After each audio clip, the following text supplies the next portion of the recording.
My name is Susan Demas. I am the executive editor of Lincoln Square. Joining me today is Joan Esposito. She is a legendary Chicago broadcaster. She spent 20 years as a news anchor and a reporter for several Chicago TV stations, and she now hosts Joan Esposito Live, local and progressive on Heartland Signal Radio. Welcome, Joan. Thank you, Susan. It is a pleasure to be here. Thank you. Well, I know we have a lot to talk about today. The New York City mayoral race yesterday, the aftermath of the US bombing Iran over the weekend, continuing ICE raids throughout the country. And I think we should also get to Trump advisor Stephen Miller because he does not get enough attention. And of course, how the media is covering all of these stories. But first, I did want to talk to you a little bit about your journey, Joan, from being a TV reporter and anchor to now hosting a progressive radio show. How did you make that transition? Well, the transition, there was a long period of time in between. I Right. left daily television anchoring. My kids were small. I was a mom. And then when the kids got a little older, I started a media training company, which we did for 12 years. And Dick Kay, who you're from Chicago, you remember, legendary political reporter, had started doing a political talk show on this radio station. And he said, you ought to be my guest. And I was his guest. And he said, you ought to fill in for me. And I filled in for me. He said, you really, you really ought to come to work here. And it was a slow process, but Hmm. it's been so much fun. And, I want to be clear about there's a difference between what I do and straight journalism. We're all about what you think, your opinions, your take on what's happening. When I was a journalist, it was the old days where everybody was just the facts, just the facts. Shortly after I started the radio show, I remember one woman called in and she said, I used to watch you on television and I didn't know you had opinions. And I was like, I laughed and I said, well, that's the way it was supposed to be. I didn't give any opinions when I was on television. I was a straight journalist. Now my show is all about opinions. She Hmm. seemed she seemed to think that somehow I'd had an opinion transplant of some kind. I don't know. That's hilarious. Yeah, so I've worked in the mainstream media as well. My transition has been kind of interesting because I've been a political columnist for um, going on a couple decades now. But, so I have given my opinion, but I've also run newsrooms where, it's just the facts. But we are in a very challenging era, and I believe that you started this show, was it 2019 during the first Trump administration? Yes. Mhm. And so, this is quite a bit different than anything that we've encountered as journalists, where, we have a president who frankly lies quite often, and his administration is more interested in propaganda than, telling the truth about things at times. And so, as journalists, where we're trained to give both sides of things, it's very difficult when one side is not telling the truth a lot of the time. And we owe that to our readers to give them the truth. Yeah, and I think that where I get upset with journalists today is you don't have to show any kind of bias if you think somebody's smart and somebody's not smart. But if you are talking to somebody and they are saying things that are not true and you don't call them on that, then I think, like when Trump was first elected the first time, I was very upset with a lot of reporters I heard on NPR because they wanted to, who is the Trump voter? And they were at diners all across the country. And they would interview people who would say things that were demonstrably untrue. And Hmm. the reporter would just go on to the next talking point. And, I think you can be a straight, just the facts journalist, but you've got to call out lies when they're happening. And the Sunday morning talk shows could really use a lesson in that. Yes, there could definitely be more fact checking. And I know it's a challenge. And I've actually worked as a fact checker before, but it seems like we need that more than ever.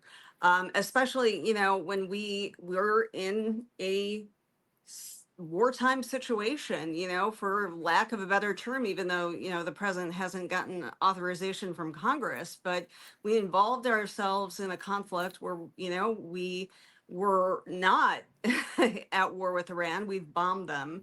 And, now it's coming out through reporting that, it does not look like we actually achieved our objective by removing the nuclear material that we were trying to do. In 10 days, that's a lot of time to move material to other sites. And so, on one hand, we have this reporting coming out that's very important, from news outlets. On the other, we have the Trump administration, the president, Marco Rubio, the Secretary of State, and they're claiming it's a great success. We got everything, mission accomplished.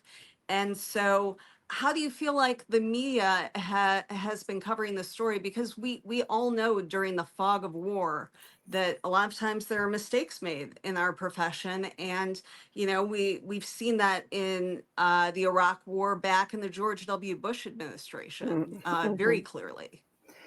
Well, I think we know, or we should know, that we can't trust what this administration says. They will always say what benefits them, what makes them look the best. They'll spin things. This morning from The Hague, Donald Trump gave a press conference, and the intelligence that we did not get the nuclear material came from the Pentagon. Right. And now they're saying, well, you didn't read the whole report. It said the damage could be limited or it could be severe. And now we're so sure it was severe. And this was my favorite.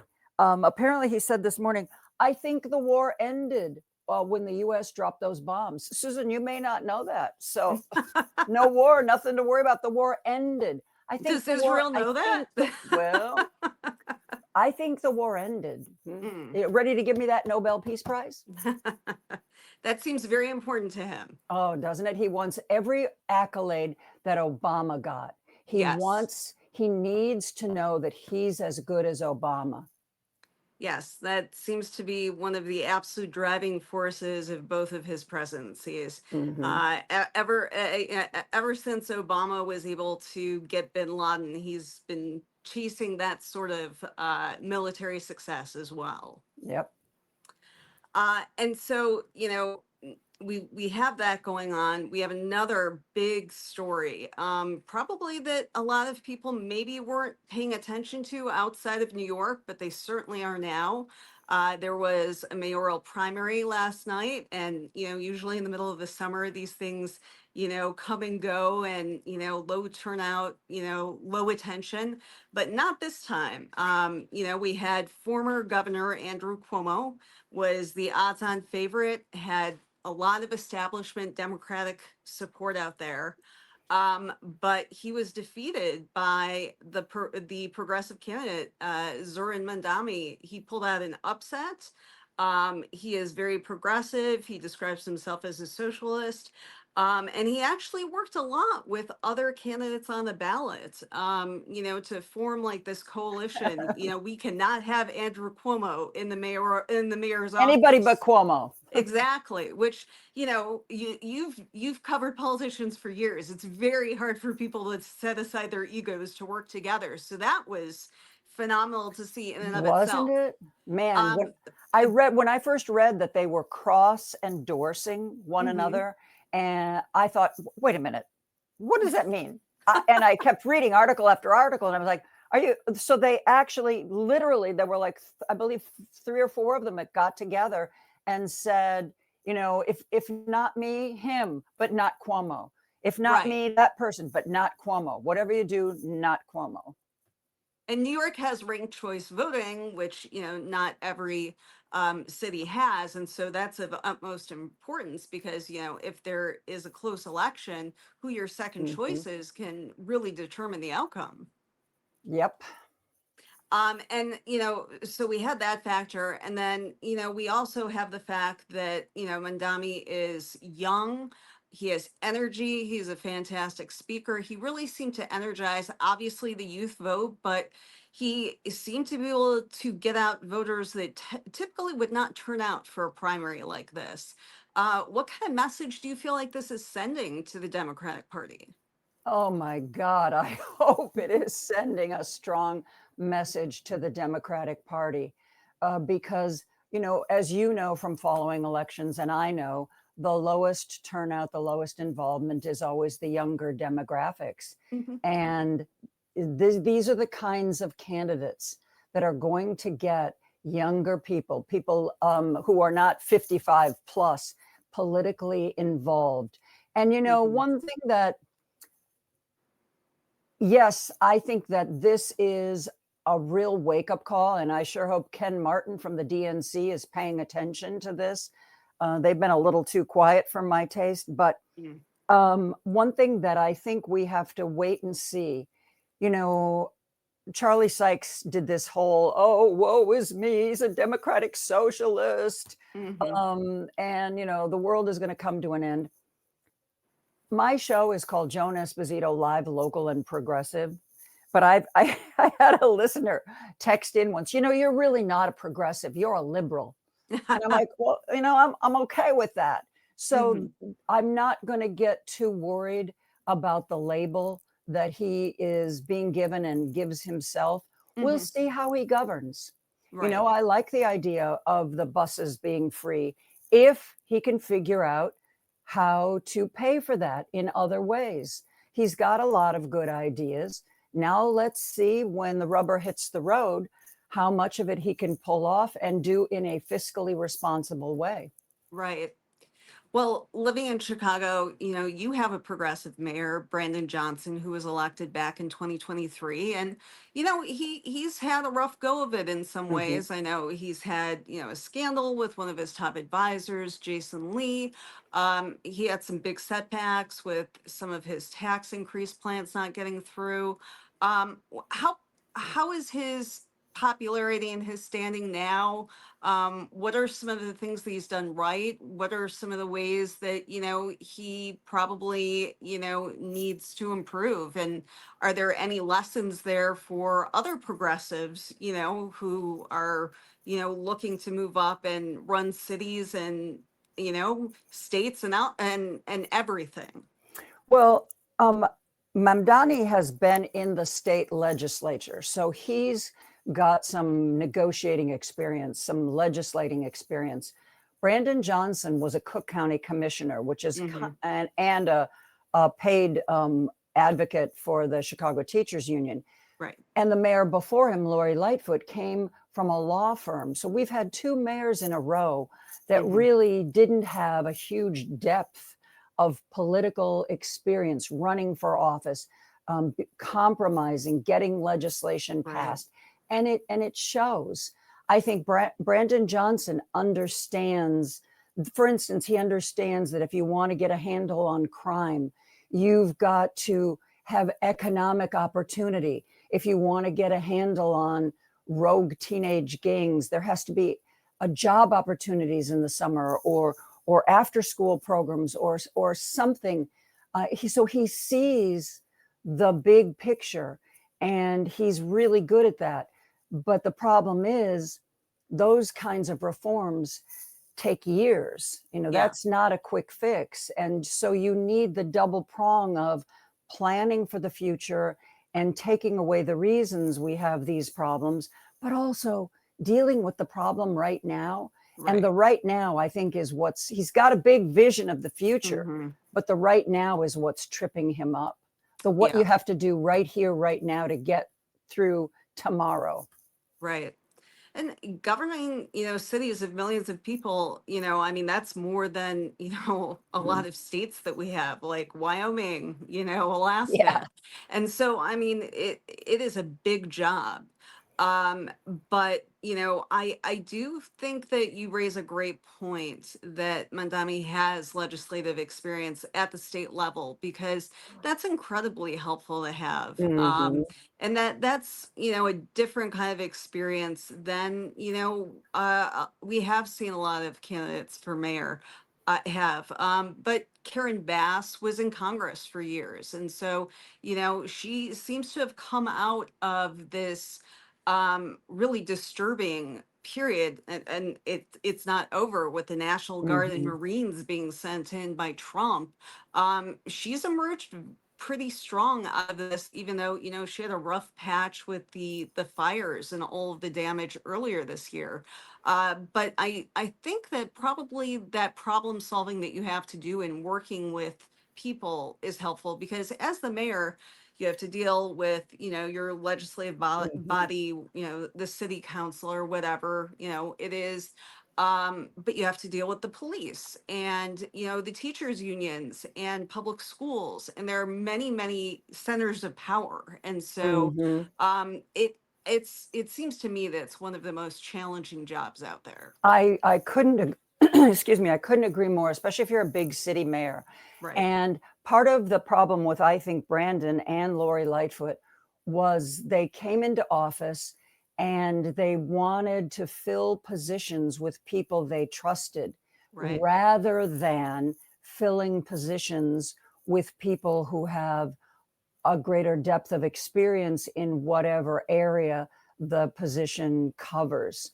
And that really was a problem for Lori Lightfoot. I mean, she had people trying to do things that they just didn't have the contacts, the Rolodex, the experience to do. But they were people she trusted because they'd been with her from the beginning. And I get that. But Hmm. as mayor, you have to bring in people who have expertise. Brandon Johnson has kind of a mixed report card on that. Hmm. Sometimes he puts somebody in place who's just a loyalist, and sometimes he brings in somebody who has experience. So the jury's still out, I guess. In terms of the Democratic Party, it seems like the establishment has still not figured out how to really deal with a second Trump term. A lot of people are all over the place. Some folks are just kind of waiting for him to implode, or just trying to talk about economic issues, kitchen table issues, while others, like AOC, are going straight for the jugular and want to take him head on, even on issues where he's been popular, like Mhm. immigration. Um, how significant do you think it is to have, this upset election in New York City, in terms of sending a message about what Democratic voters, or just you know voters who are not MAGA, what they want in this moment? Oh, Susan, I hope it sends a message. I hope the Chuck Schumers of the world see this. Rachel Maddow did a piece, oh, I don't know, weeks ago, where she profiled Chuck Schumer when he was young, a young legislator. Hmm. Oh my God, he was on fire. He was protesting this and yelling about that, and I was like, who is this guy? Or perhaps the better question is, how did the guy we have now become this sort of very careful, academic, professorial, reading it, going to write a stern letter? Hmm. It was like the young Chuck Schumer had fire, like AOC has fire. Mm. I don't know that they will give this. It's really hard to change. I hope they pay attention to this, because the Democratic Party is the party that makes life better for people. And somehow the Democratic Party has been branded the elites who are out of touch. Hmm. And the disconnect there drives me bat poop crazy. And when you hear Bernie or AOC or Chris Murphy, whatever it is they're talking about, they feel it with every fiber of their being. I saw an interview on CNN, a Democratic congresswoman. I don't remember her name. She's not one of the people who's regularly interviewed. And the anchor was asking her about the fact that Donald Trump called off the briefings for Congress to let them know, like, what was going on in Iran. There's supposed Hmm. to be a big briefing, and then Right. all of a sudden, oopsie, no briefing.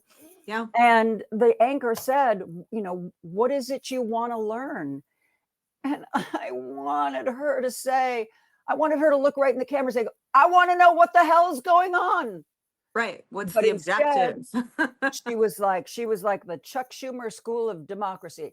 Well, I want to learn point one, point 1B, point 1B2, Hmm. point 1B3, point 1B4. The second thing I want to learn is point 2, point 2.1, point 2.1B. And I'm thinking to myself, oh my God, are you kidding me? And this isn't somebody who's regularly on TV. You get one shot at being on CNN, Hmm. and this is, nobody's going to remember. I don't remember her name.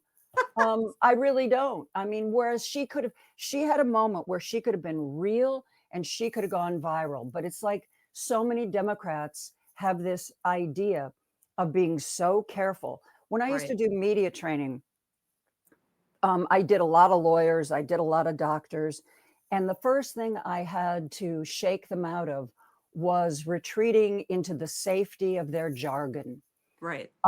Because I said, I know that they're worried that other lawyers or other doctors are going to hear this and think, oh my God, they're not smart. But like I was working with one doctor who I knew was going to be interviewed on television. And he said, well, they're probably going to ask me this. And here's my answer. And I listened to his verbose, jargon filled answer. And I said to him, so what you're saying is kids will be at risk. And he looked at me and he was like, well, yeah, I guess that's what I'm saying. I said, no, that's what you're saying. Hmm. This happens, kids will be at risk.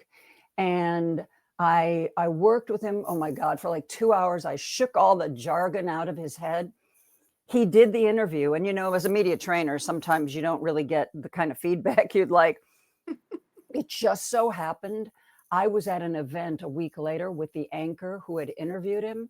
She didn't know he'd done training with me. And I was kind of like, so I saw you interviewed that doctor about that thing. I said, how'd that go? And she was like, oh my God, he was wonderful. He was absolutely wonderful. We were blown away. And I'm like, yes, yes, yes. But that's what Democrats do. It's like Hmm. they're not talking to people, they're talking to other Democrats. And I'm going to be careful and I'm not going to say anything that gets me into trouble. I'm not going to offend anyone. Maybe that means I'm not really going to say anything, but that's okay because at least no one will be upset with me. Right.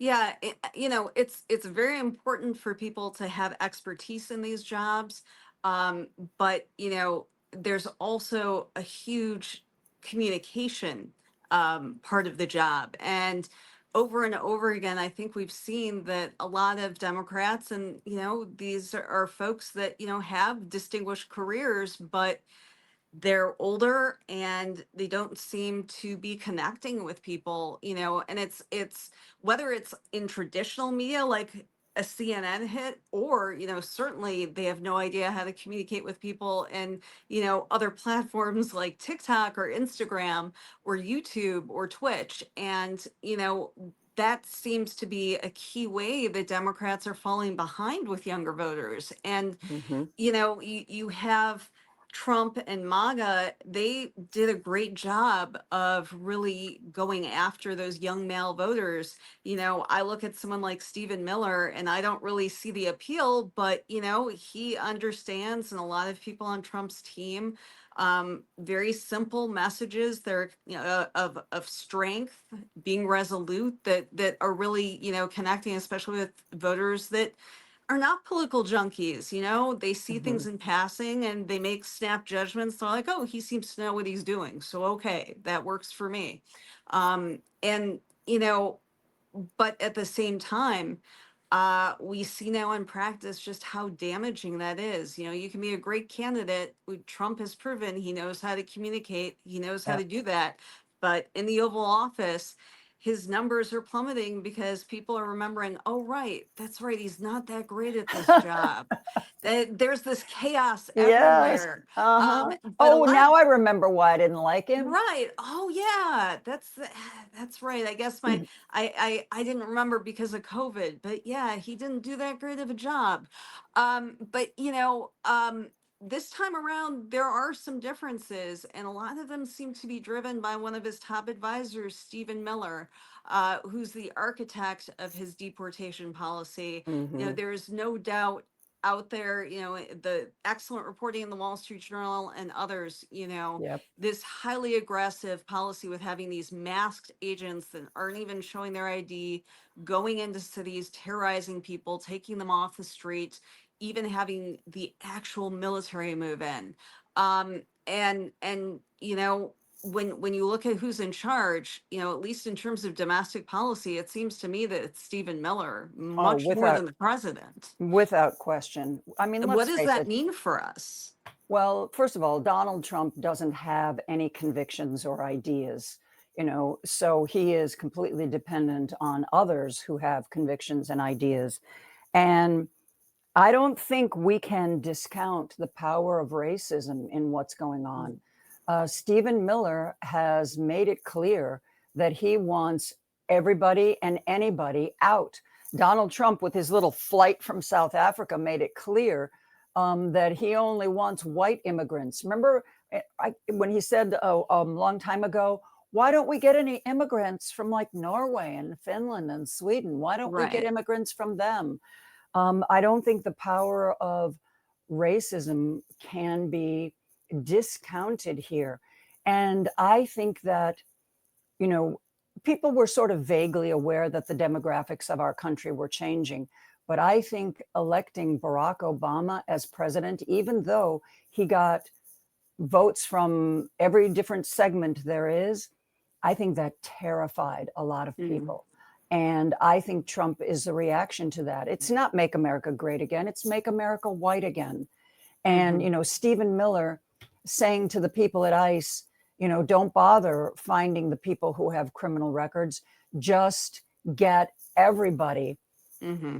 I I hope, one thing that I do hope is that Stephen Miller wears out his welcome the way Elon Musk did. But Stephen Miller is a little smarter. He's Yeah. taking the Susie Wiles approach, power behind the throne, not giving interviews, not being the one on CNN, not being the one on the Sunday morning talk shows, letting just being completely behind the scenes, which we know, of course, Elon Musk was not. Right. So I think he's gonna last longer. But from what I heard, they're very disturbed because Trump has not deported as many people as Biden did, and they've got to get that number up. They've got to make more deportations than Biden did.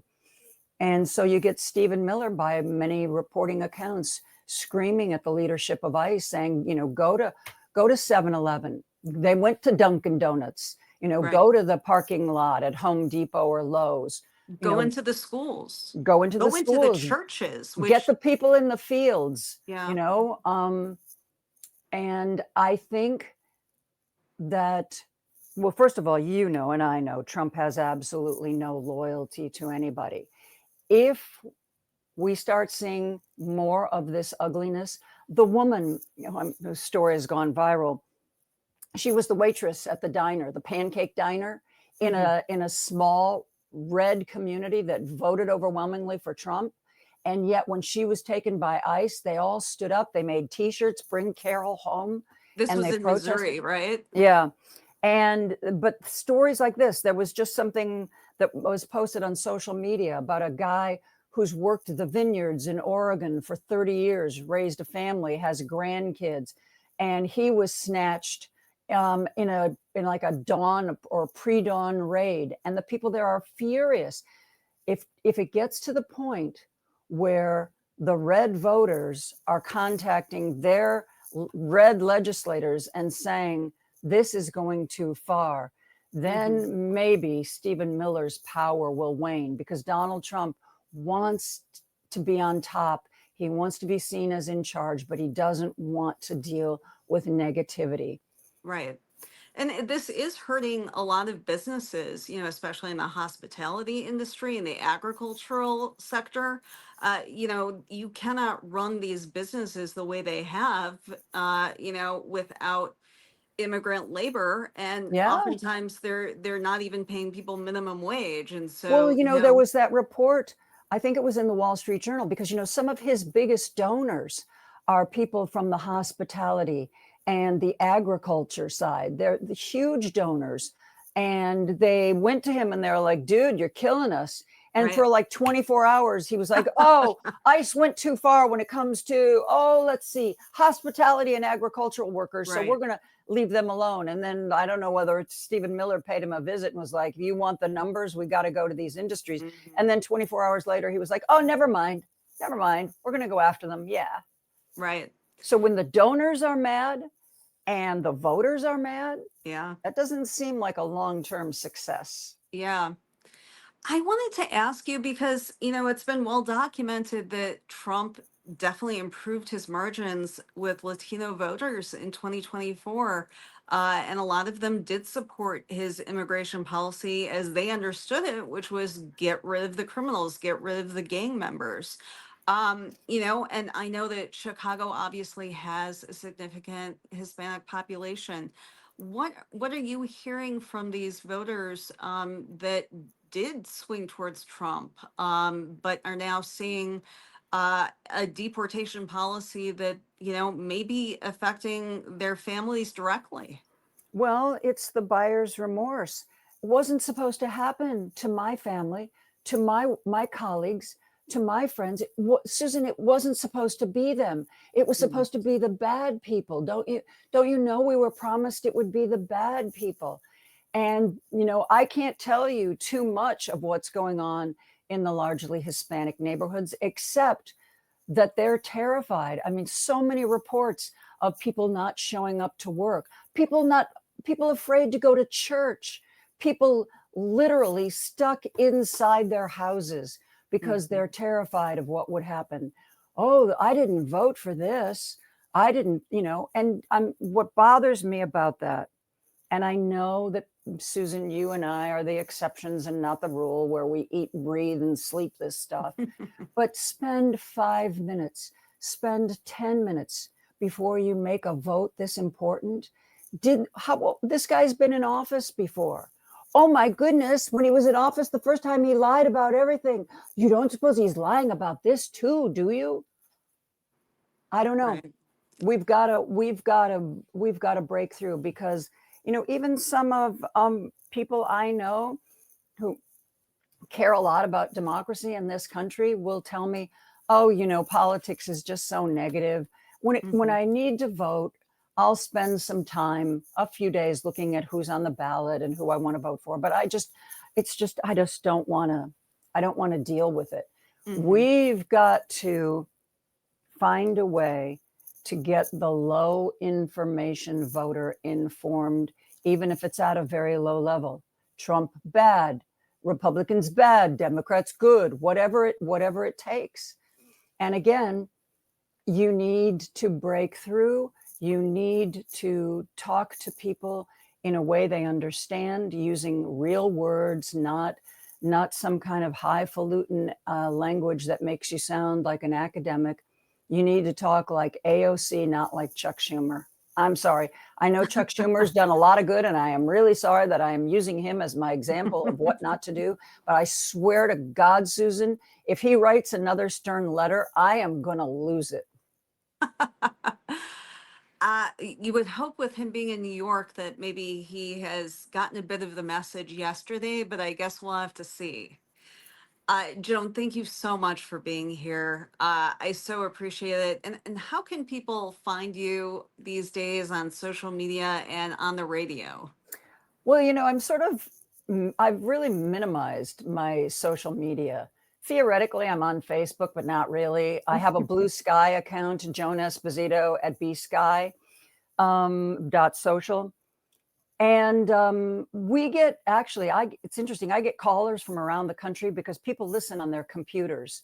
Yeah. Go to your computer, go to heartlandsignal.com. You'll see a very attractive photo of me, only a few wrinkles on it. Click that photo and you can listen to my show as it happens. Or all of our stuff is available wherever you get your podcast. There's Joan Esposito full shows, Joan Esposito featured interviews you can look up. Thank you so much. And I really hope that you'll come back and talk with us again. Anytime, Susan, anytime. As you can see, I'm a little chatty. It's great. Thank you again. You're very welcome. My pleasure.